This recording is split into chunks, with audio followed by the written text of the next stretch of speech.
تو حضرت علی نے کہا یا بنیا فإنہ زوجک، اے بیٹی وہ تیرا خامد ہے.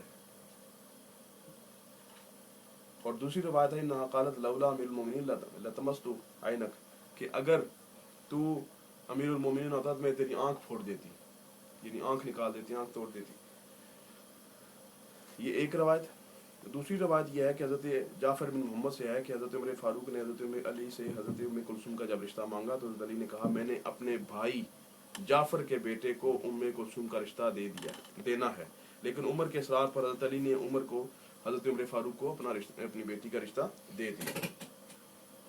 اچھا، ایک اور روایت میں ہے کہ جب حضرت عمر نے رشتہ مانگا تو حضرت علی نے کہا وہ تو چھوٹی اور نابالغہ ہے. فقال عمر رضی اللہ تعالیٰ عنہ انی لم ارد الباہ، حضرت عمر فاروق نے کہا میرا مقصد وہ نہیں ہے جو نکاح سے ہوتا ہے، یعنی حق زوجیت، یعنی جس طرح میاں اور بیوی آپس میں زندگی گزارتے ہیں اور جوڑے کی زندگی گزارتے ہیں، کا اس سے میرا مطلب وہ نہیں ہے، کیونکہ وہ تو چھوٹی ہے بہت، میں اس طرح کا کوئی مطلب نہیں ہے. میں تو صرف حضور صلی اللہ علیہ وسلم کے نسب سے وابستہ ہونا چاہتا ہوں، کیونکہ میں نے حضور صلی اللہ علیہ وسلم سے سنا ہے کلو نسب و سارن ینقطع یوم القیامۃ الا نسبی و ساری، کہ قیامت کے دن سارے نسب اور سسرالی رشتے ٹوٹیں گے سوائے میرے تعلق کے.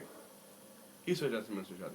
اب اگلی بات دوسری ایک اور روایت، یعنی یہ مختلف نیریشنز ہیں جو لوگوں نے بتائی کی ہے، ان کو حضرت مفتی صاحب نے پہلے بیان کیا. کوئی یہ نہ کہے کہ ہم نے روایت بیان نہیں کی تو اپنی طرف سے کوئی بات، روایتیں ساری انہوں نے بیان کی ہیں. بہرحال اب آپ کو یہ بات تو سمجھ میں آ گئی کہ بہرحال یہ روایتیں ہیں، یہ نیریشنز ہیں. اس کو وہ کہتے ہیں کہ بلا مفتی صاحب اب اس پر بات کرنے لگے. مفتی صاحب فرماتے ہیں کہ پہلی بات تو مجھے یہ بتائیں کہ کیا ایسا ہو سکتا ہے، میں یہ بات کہتا ہوں، آج میں آپ لوگوں سے پوچھتا ہوں، اس وقت کوئی مسلمان کسی دوسرے مسلمان سے اس کی بیٹی کا رشتہ مانگے اور بیٹی کو پتہ ہی نہ ہو کہ میرا باپ مجھے کدھر بھیج رہا ہے، اور باپ اپنی بیٹی کو ہونے والے خاوند کے گھر بغیر کسی وجہ کے کہہ جاؤ تو اس کے گھر چل گیا؟ کبھی ایسا ہوا ہے؟ نہیں.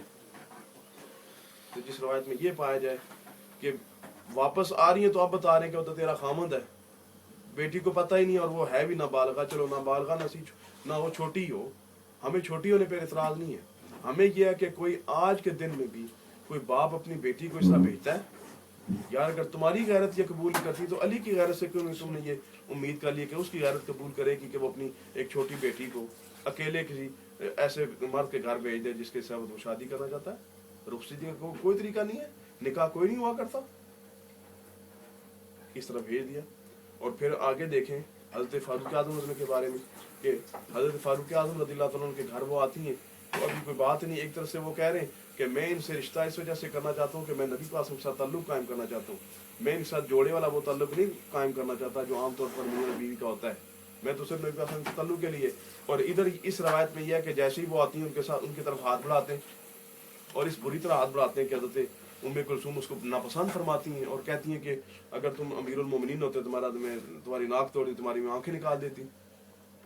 تو پھر معاذ اللہ یہ حضرت عمر فاروق رضی اللہ پر جھوٹ ہوگا کہ نہیں؟ ایک طرف سے وہ حضرت علی کو کہہ رہے ہیں کہ میں ان کے ساتھ کوئی تعلق نہیں بناؤں گا، صرف بیوی بناؤں گا، اور دوسری طرف سے وہ آتے ساتھ ان کے ساتھ ایسا تعلق.